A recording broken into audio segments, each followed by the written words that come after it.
Appreciate you clicking on this video, comic book fans. The year 2023 was insanely packed with comic book movie content. While many of the years before we would get maybe 3-4 movies tops, this year we were hit with over 9 comic book movies. And with that many movies being released, I couldn't fit it into my usual best and worst list of 2023, deciding to give this and horror movies their own list. I'll be posting my favorite horror movies of this year later today, but looking at the comic book movies, I think there is a lot to dive into with these. So as I go through my list, guys, don't just be skipping scene. Okay, that was his 9, that was his 8. Let me just see what number 1 was. Okay, good. Can I get my Doritos, Mom? I know some of y'all do that. Have a conversation with me down below. List me your favorite comic book movies down below, but really, what do you think is making comic book movies kind of die out? Because I feel like that's the biggest thing we're noticing this year. A lot of these films severely underperformed, actually flopped at the box office.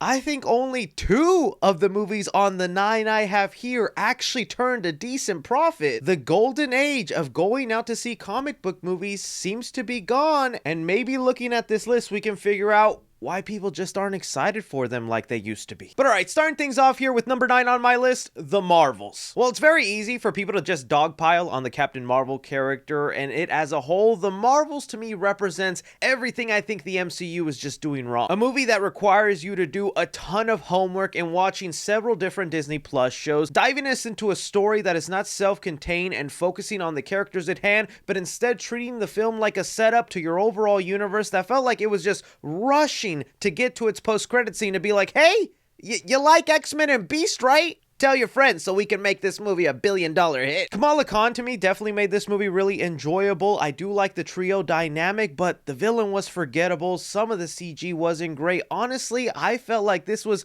a real low point for Marvel, and if their movies continue this way, just reboot the universe, Feige. Number 8 on my list, Ant-Man the Wasp: Quantumania. I've always enjoyed the Ant-Man movies. While they were never the biggest, most groundbreaking films in the MCU, they were always guaranteed to be a ton of fun. Paul Rudd as Scott Lang has always been a tree, and this time they gave him the starting point for Kang the Conqueror to set him up in Avengers Kang Dynasty, and it really just did nothing to get me excited for his Avengers setup. Putting aside, again, what should have been Ant-Man's concluding chapter for his trilogy, giving him a strong story arc, was instead taking a backseat to making sure we introduce Cassie Lang for Young Avengers, give plenty of setup to Kang so people know that he'll be a big bad in the future. This movie should have honestly have had MODOK as the main villain, with Kang lurking as maybe a puppet master in the background. And both Ant-Man 3 and The Marvels, I don't want to call them garbage movies because I have definitely seen way worse in the comic book genre, but they just feel so average and just meh at best, and that's just not what we're used to with Marvel. Number 7 on my list, Shazam! Fury of the Gods. You already basically go into a new DC movie with low expectations, and well, this is one of those movies where the low expectations were basically met. I think David F. Sandberg turned out a charming, fun enough sequel to the first Shazam, but by the end of it, it felt like it really provided nothing new and was just really a rehash of stuff we've seen before, and I feel like that's the trend we'll continue to see as I go through this list. A lot of the things happening in comic book movies, whether it be the stories, tropes, villains, or cliches, are getting repeated, recycled over and over, where it feels like that might be a reason people aren't that impressed with comic book movies. We have basically seen everything that the genre can provide for us, and when nothing new is delivered, it just feels so repetitive to a dozen other comic book movies. Number 6 on my list, Aquaman 2 and the Lost Kingdom. I genuinely had a lot of fun with this. I think James Wan is what really elevated this movie for me and made me dig it for the visuals, the fight scenes that James Wan just choreographed so epically. Black Manta, although he was done dirty in parts of this movie, was just so badass to see on screen. I still think this movie will be burdened with being looked at as the final movie in the DCEU and having to conclude everything well when it was just supposed to be a simple fun sequel, and I enjoyed it for that, while realizing it's really nothing that special. Number 5 on my list, The Flash. Another movie that'll be burdened by controversy, behind-the-scenes drama, getting reshoot, delay, and setting unbelievable expectations, with people and the head of DC Studios, James Gunn, promising that this would be the best comic book movie we've ever seen.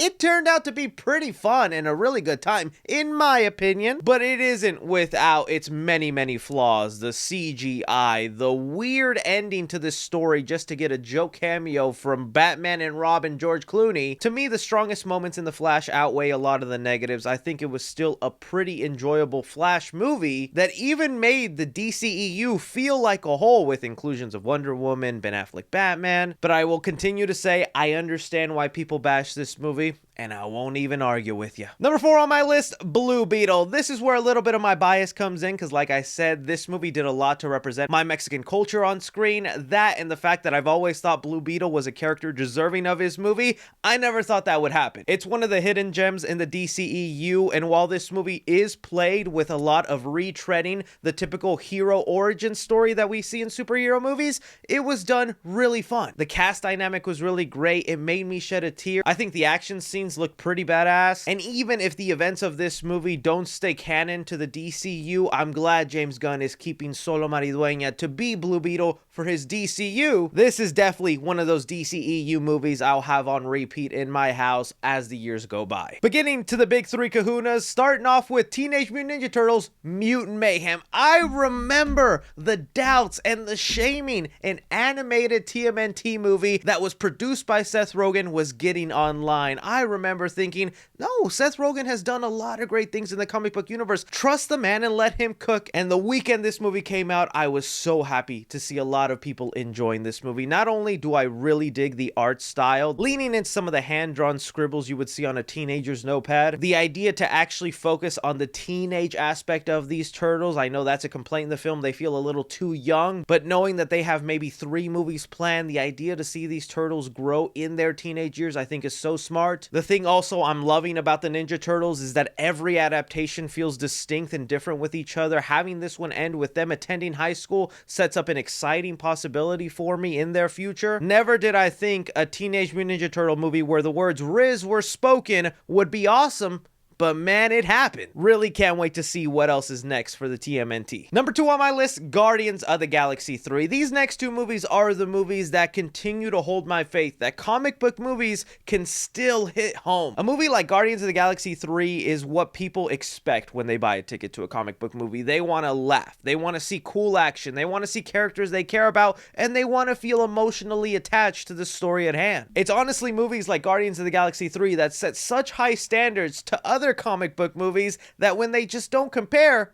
people call those garbage. But number 1 for me is Spider-Man Across the Spider-Verse. In fact, I had this on my number 1 for best movies of 2023, and I was surprised to see a lot of people not loving my opinion on that. And you know, maybe it's because recency bias is a thing and a lot of people have seen other movies since Across the Spider-Verse came out. But I think if you rewatch this movie again, you'll realize why as a comic book movie, it does so many things right. The story about this movie, dealing with Miles having to defy destiny in what it means to be Spider-Man, not wanting to walk the line of just having people around him die, including the multiverse in a fun and exciting way that isn't just nostalgia bait. That plus the technical achievement that these movies bring to the animation department and why they're making more animated movies creative. Across the Spider-Verse is a game changer of a movie, and I am so pumped for Beyond the Spider-Verse and how this trilogy will end. Again though guys, that's just my opinion on the comic book movies of this year. Next year is also another stacked year with plenty of comic book movies being released. We'll see if anything changes. I'm most curious about box office and critical reception because I really do feel we're like on this downward hill where some people just aren't that excited for comic book movies anymore. Look out for my favorite horror movie list coming to the channel very soon. Don't forget to like, subscribe, follow me on Twitter at 3C Films or on TikTok at 3C Films. But as always, I'm Chris.